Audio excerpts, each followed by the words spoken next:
سوال یہ پیدا ہوتا ہے کہ پارلیمنٹ کو چھوڑیں، کیبنٹ میں بھی ڈسکشن نہیں ہوئی، تو یہ جب آپ اس طرح کے فیصلے کرتے ہیں تو ظاہری بات ہے جی، شہباز شریف صاحب کا کہنا ہے کہ میں ایک منتخب وزیر اعظم ہوں، میں ایک جمہوری وزیر اعظم ہوں، تو پاکستان کا نام بھی اسلامی جمہوریہ پاکستان ہے، تو اگر یہ اسلامی جمہوریہ پاکستان ہے تو جمہوریت جو ہے اس کا سمبل تو پارلیمنٹ ہے نا. تو اتنا بڑا فیصلہ آپ کر رہے ہیں جس پہ کہ ایک عام آدمی جو ہے وہ کافی بے چین ہے، تو اگر آپ پارلیمنٹ کو تھوڑا سا اعتماد میں لے لیتے تو کیا جاتا آپ کا؟ تو یہ آپ نے غلطی کی ہے، اس کو مانیں یا نہ مانیں، اس کو آپ ڈیفینڈ کرتے رہیں، کریں ڈیفینڈ اس کو. یہ ڈیفینڈیبل نہیں ہے، اس کا دفاع ممکن نہیں ہے اس فیصلے کا. اور پہلے بھی ٹرمپ نے آپ کو دھوکہ دیا، آپ نے اس کو نوبل پیس پرائز کے لیے نامینیٹ کیا، اس نے ایران پر حملہ کر دیا. آئندہ بھی غزہ کے نام پر بھی یہی ہوگا. اچھا، ایک اور بات میں کہنا چاہ رہا ہوں کہ یہ صرف میری اوپینین نہیں ہے، یہ صرف پاکستان میں بہت سے لوگوں کی اوپینین نہیں ہے. ایک بہت بڑا امریکی اخبار ہے واشنگٹن پوسٹ، وہ بھی کہہ رہا ہے جی کہ یہ جو غزہ پیس بورڈ ہے یہ دنیا کو ڈیوائیڈ کر رہا ہے. گارڈین ایک بڑا معروف برطانوی اخبار ہے، گارڈین نے ایک بڑا لمبا چوڑا آرٹیکل چھاپا ہے، اس کی ہیڈ لائن ہے Trump's board of peace is an Imperial court completely in like what was proposed. یعنی جو ٹرمپ نے دنیا کے سامنے شروع میں اپنی پرپوزل پیش کی تھی، یہ غزہ پیس بورڈ اس سے بالکل مختلف ہے. وجہ اس کی یہ ہے کہ ایک تو اس میں فلسطینیوں کی نمائندگی نہیں ہے، مسلمانوں کی کوئی نمائندگی نہیں ہے، اور اس میں انہوں نے بڑے واضح طور پہ گارڈین کے نمائندے ہیں Julian Borger, senior international correspondent, ان کا یہ آرٹیکل ہے. وہ کہہ رہے ہیں when they voted to endorse the board of peace in November, other members of the United Nations Security Council hoped they were binding Trump into a Gaza peace process, but it now appears they were hoodwinked into backing a Trump-dominated pay-to-play club. یعنی کہ یہ Trump کا ایک pay to play club بن گیا ہے، آپ $1 ارب دیں گے تو آپ اس کے ممبر رہیں گے. اب ہمیں کہا جا رہا ہے کہ جی پاکستان تو نہیں دے گا نا $1 ارب، تو لیکن 3 سال تک پاکستان اس کا ممبر تو رہے گا نا. $3 ارب جو ہیں وہ آپ نے 3 سال تک دینے ہیں.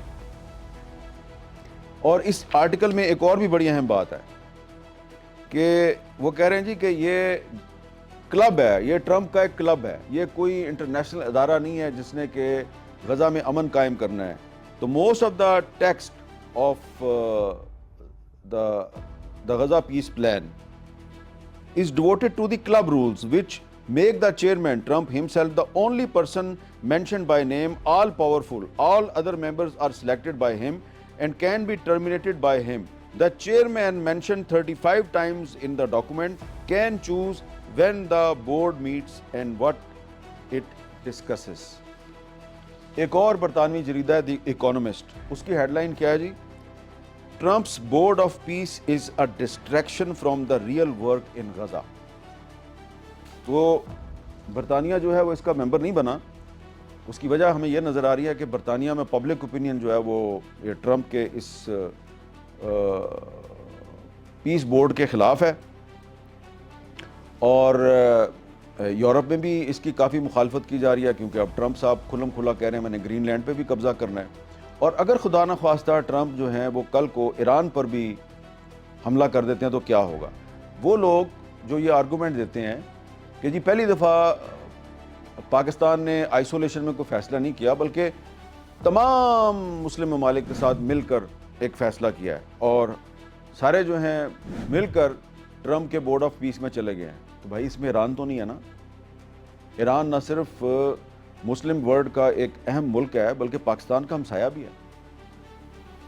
تو اگر خدا نہ خواستہ اسرائیل نے اور ٹرمپ نے ایران پر حملہ کر دیا تو کیا ہوگا؟ تو اس لیے لگتا یہ ہے کہ یہ جو فیصلہ کیا ہے حکومت پاکستان نے، اس سے کافی لوگوں میں بے چینی پائی جاتی ہے. حکومت کے لیے اس کو ڈیفینڈ کرنا مشکل ہو رہا ہے. یہ حکومت جو ہے یہ پارلیمنٹ کے مشترکہ اجلاس میں بھی نظر آ رہا تھا، آپس میں بھی لڑ رہے ہیں. حکومت کی اتحادی جماعتیں بھی آپس میں لڑ رہی ہیں. وہ ایم کیو ایم اور پیپلز پارٹی والے جو ہیں وہ آپس میں کراچی میں بھی لڑتے ہیں اور پارلیمنٹ کے اجلاس میں بھی لڑتے ہیں، اور مشترکہ اجلاس میں بھی قرارداد پیش کی ڈاکٹر فاروق ستار نے ثانیہ کراچی میں گل پلازا میں جو ہوا جس پہ افسوس کا اظہار کیا گیا، اس پر ایک شہری رحمان صاحبہ نے اپنی تقریر جھاڑ دی، انہوں نے بھی ایک تقریر کر دی، ہاں جی ہم آپ کی قرارداد کی حمایت کرتے ہیں لیکن یہ دیکھیں نا 24 گھنٹے میڈیا جو ہے وہ ہمارا ٹرائل کر رہا ہے۔ تو یہ آپس میں لڑ رہے ہیں اور ان کی کوئی کریڈیبلٹی جو ہے وہ بہتر نہیں ہے، آپس میں لڑنے کی وجہ سے کریڈیبلٹی مزید خراب ہو رہی ہے، اور اتنا جو حساس معاملہ ہے اس پہ حکومت کو ڈیفینڈ کرنے کے لیے ان کی کوئی مشترکہ پالیسی بھی نظر نہیں آ رہی، اس لیے نہیں نظر آ رہی، نہ پارلیمنٹ میں ڈسکس کرتے ہیں نہ کیبنٹ میں ڈسکس کرتے ہیں۔ اس لیے لگتا یہ ہے کہ آنے والے دنوں میں یہ ایشو جو ہے یہ حکومت کے لیے کافی مسائل کا باعث بنے گا۔ ایک غیر ضروری قسم کی ایک مشکل جو ہے وہ ہم نے اپنے لیے پیدا کیا ہے۔ بظاہر دعویٰ یہ کیا جا رہا ہے جی پاکستان کو مشکل سے نکالنے کے لیے فیصلہ کیا گیا، لگتا یہ ہے کہ یہ پاکستان کو ایک مشکل میں پھنسا دیا گیا ہے۔ ایک ٹرمپ صاحب جو ہیں انہوں نے ایک انٹرنیشنل فراڈ کیا ہے، بین الاقوامی دھوکہ کیا ہے، اور ہم اس دھوکے میں پھنس گئے ہیں اور اس دھوکے کا دفاع کرنے کی کوشش کر رہے ہیں۔ اللہ تعالیٰ ہم سب پر رحم کرے۔